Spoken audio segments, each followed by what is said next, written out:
TV सत्यमेव व्रतम। उद्धव ठाकरे यांना जाणीवपूर्वक त्रास देण्याचा प्रयत्न सुरू आहे। भास्कर जाधव, राजन साळवी नेहमी मी एकमेव निष्ठावान म्हणायचे। स्वतःला एखादी बिरुदावली लावतो। सुरुवातीला लोकांना अप्रूप वाटतं, नंतर विषय चेष्टेचा होतो। हा निष्ठावान ही बिरुदावली तुम्हाला लावावी का हे राजन साळवींना विचारा। राजन साळवी यांचा भाजपमध्ये पक्षप्रवेश का झाला नाही, तिथं विरोध कुणी केला? आता सामंत बंधूंनी त्यांचं स्वागत केलं असेल तर मला माहित नाही, पण आता हे स्वागत आहे की त्यांना कबड्डी करून आत घेऊन त्यांना आपटायची तयारी आहे, हे येत्या काळात दिसेल।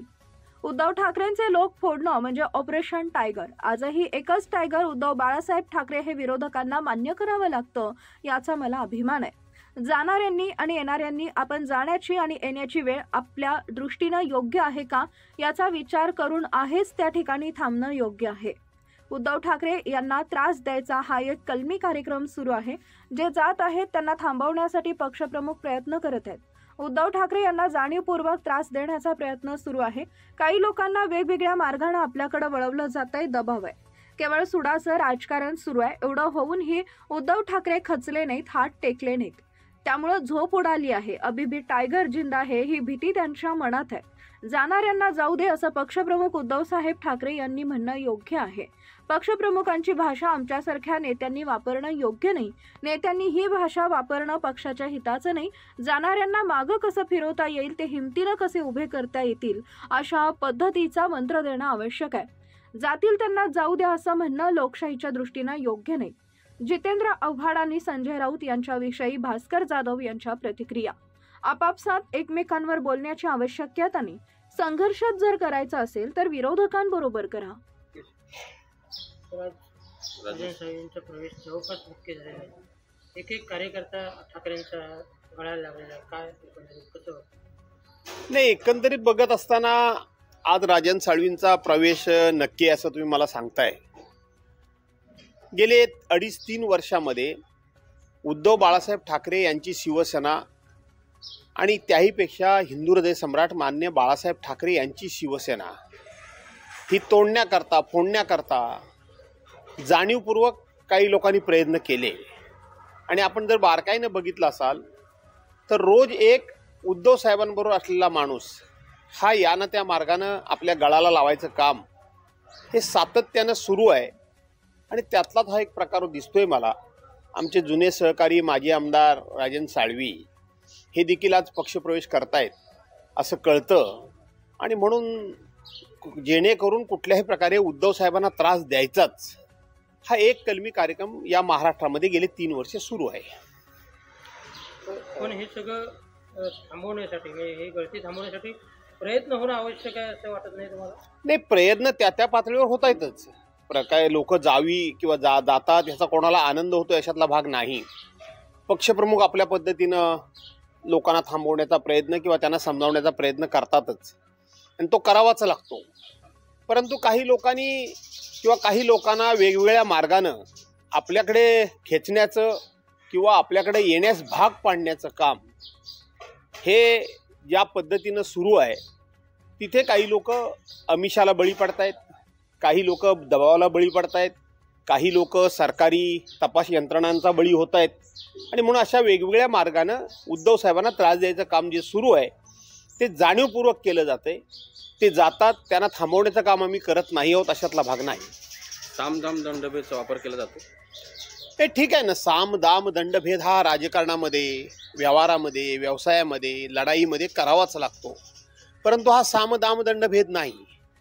तर या ठिकाणी केवळ आणि केवळ सुडाचं राजकारण सुरू आहे। केवळ आणि केवळ उद्धव साहेबांची 40 आमदार, 13 खासदार फोडले, देशाची सत्ता मिळवली, राज्याची सत्ता मिळवली, तरी सुद्धा उद्धव साहेब हे आपल्याला बदत नाहीत। उद्धव साहेब हे आपल्याला कुठल्याही प्रकारच्या आपल्या दबावाला बळी पडत नाहीत। आणि म्हणून सातत्यानं हे सुडाचं राजकारण सुरू आहे की एवढं होऊन सुद्धा उद्धव साहेब खचले नाहीत, उद्धव साहेब हातात झाले नाहीत, उद्धव साहेबांनी कधी हात टेकले नाहीत।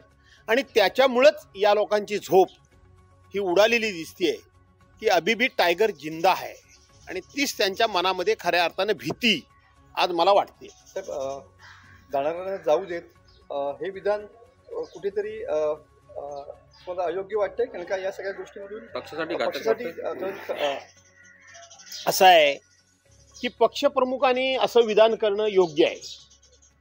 थांबवायचा प्रयत्न करून, त्यांना समजावण्याचा प्रयत्न करून, त्यांना जे जे देता येईल ते देऊन सुद्धा जर जात असतील तर शेवटी पक्षप्रमुख काय म्हणणार? ज्यांना जात आहेत त्याने जाऊ दे, काय हरकत नाही, मी जे राहतील त्यांना घेऊन लढेन. परंतु पक्षप्रमुखांची भाषा आमच्यासारख्या लोकांनी वापरता कामा नये. आमच्यासारख्या लोकांनी पक्षप्रमुख जातील त्यांना जाऊ दे, जात आहेत त्यांना जाऊ दे असं जे म्हणतात, तशा पद्धतीनं मला असं वाटतं की आमच्यासारख्या कार्यकर्त्यांनी, आमच्यासारख्या नेत्यांनी ही भाषा वापरणं पक्षाच्या हिताचं नाही. आणि म्हणून कालसुद्धा मी सांगितलं, सर्रास जातील त्यांना जाऊ दे अशी भाषा वापरणं योग्य नाही. तर त्याच्याऐवजी त्यांना मागे कसं फिरवता येईल, ते मागे कसे फिरतील, ते आहेत त्याच ठिकाणी उभे राहून त्यांच्यावर कितीही अत्याचार, अन्याय झाला तरीसुद्धा त्याच्या विरोधात ते लढण्याकरता कसे सज्ज होतील, कशा पद्धतीनं हिमतीनं उभे राहतील, अशा पद्धतीचा एक कुठेतरी मंत्र देणं गरजेचं आहे. सर्रास आम्ही पक्षप्रमुखांनी म्हणणं वेगळं आणि आम्ही म्हणणं वेगळं, जातील त्यांना जाऊ द्या असं म्हणणं हे मला वाटतं लोकशाहीच्या दृष्टीने योग्य नाही. तर हम करे तो रामलीला, तुम करे तो रामलीला, हम करे तो कार्यक्रम ढिला, असे दुहेरी मापदंड योग्य नाहीत असं जितेंद्र आव्हाडांनी ट्विट केले संजय राऊतांच्या वक्तव्यावरती. मला माहीत नाही जितेंद्र आव्हाडांनी काय ट्विट केलं, मला माहीत नाही संजय राऊत काय बोलले. संजय राऊत हे आमचे मुख्य प्रवक्ते आहेत, ते काय बोलतात त्याच्यावर मी कधीही प्रतिक्रिया देत नाही. परंतु आता हे आपसामध्ये अशा पद्धतीनं मी बोललो म्हणून तुम्ही बोललं पाहिजे, तुम्ही बोललात म्हणून मी त्याला उत्तर दिलं पाहिजे, हे काही अपेक्षित आहे किंवा ह्याची आवश्यकता आहे असं मला वाटत नाही. आणि म्हणून शक्यतो आपल्याला आपल्या मित्रांजवळ संघर्ष कमीत कमी कसा करता येईल, संघर्ष जर करायचा असेल तर विरोधकांजवळ आपण करूया अशी माझी धारणा असते. परंतु दोन्ही नेत्यांनी काय बोलले ह्याच्याकडे हे मला माहीत नाही, त्याच्यावर मी काय भाष्य करू इच्छित नाही. तर नितेश राणे असं म्हणाले की सिंधुदुर्गात फक्त महायुतीच्याच नेत्यांना निधी दिला जाईल, यापुढे लिस्ट मी वाचूनच मंजूर करणार आहे. कोणातरी चांगल्या माणसाबद्दल काहीतरी विचारा. सर, ज्या पद्धतीने सध्या ऑपरेशन टायगर सुरू असलेलं पाहायला मिळतंय, यामुळे एक शिलेदार कमी होताना या ठिकाणी पाहायला मिळतं उद्धव ठाकरे. असं आहे, ऑपरेशन टायगर म्हणजे काय? ऑपरेशन टायगर म्हणजे उद्धव बाळासाहेब ठाकरेंच्या पक्षाचे लोक, त्यांचे आजी माजी लोकप्रतिनिधी फोडणं म्हणजे ऑपरेशन टायगर असा त्याचा अर्थ होतोय.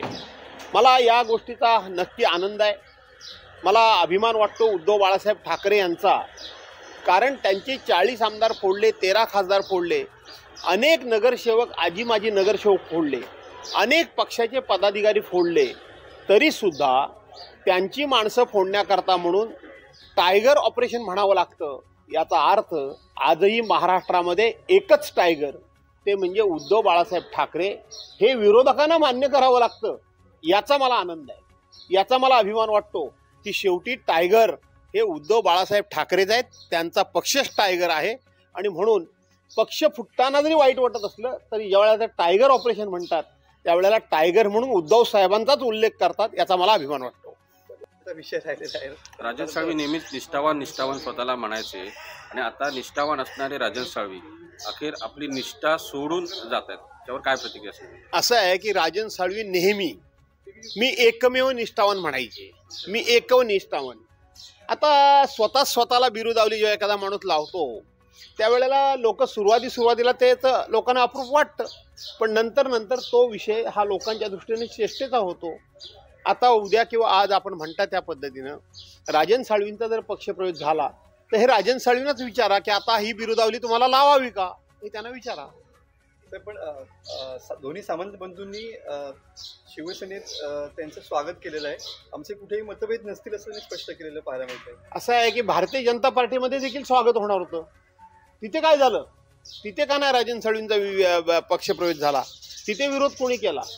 दोन्ही सामंत बंधूंनी त्यांचं स्वागत केलं असेल तर मला माहीत नाही, परंतु दोन्ही सामंत बंधूंनी राजन साळवींच्या पक्षप्रवेशाच्या पूर्वी काय भाष्य केलं ते मला चांगलं माहिती आहे, त्यामुळं हे स्वागत आहे का कबड्डी करून आपल्या पाल्यामध्ये आतमध्ये घेऊन नंतर यांना वरती उचलून आपटण्याकरता म्हणून त्या ठिकाणी तयारी आहे, हे येत्या काळामध्ये दिसेल. राऊत साहेब म्हणाले होते की कदाचित सामंत बंधूंना काढशा देण्यासाठी त्यांचा प्रवेश शिवसेनेमध्ये होतो. कोण राऊत? विनायक राऊत काय म्हणाले? की सामंत बंधूंना काढशा देण्यासाठी हा प्रवेश होत असेल असं. मला माहीत नाही, माझ्यापेक्षा विनायक राऊतांना त्या संदर्भातली अधिक जवळची माहिती असते. आज ते मी ज्या कार्यक्रमाला आहे त्याच कार्यक्रमाला येणार आहेत, त्यांना हा प्रश्न विचारला तर अधिक चांगला आहे. पुरेसा सन्मान देण्याचं आश्वासन त्यांना देण्यात आलेलं आहे. मी तुम्हाला सांगू का, आज ज्यांच्या पक्षातली माणसं जातील ती गेली म्हणून त्यांना फार काय खेद वाटणार नाही. ज्यांच्या पक्षात जातील त्यांच्या पक्षात ती लोक आली म्हणून त्यांना काय आनंद फार काय आनंद वाटणार नाही. याचं कारण असं आहे, आता कोणाचीच गरज शिल्लक राहिलेली नाही आहे. आमच्या पक्षामध्ये या म्हणजे आमचा पक्ष मजबूत होईल आणि म्हणून ज्यांच्या पक्षात ही लोक जातील त्यांना गरज नाही. ज्यांच्या पक्षातून ही लोक जातील त्यांच्या पक्षाचं इतकं अतोनात नुकसान झालेलं आहे, तेही असं मनाची तयारी करून असे आहेत की आता होऊन होणार आहे, काय झालंय नुकसान, त्याच्यापेक्षा आणखीन काय मोठं नुकसान होणार आहे.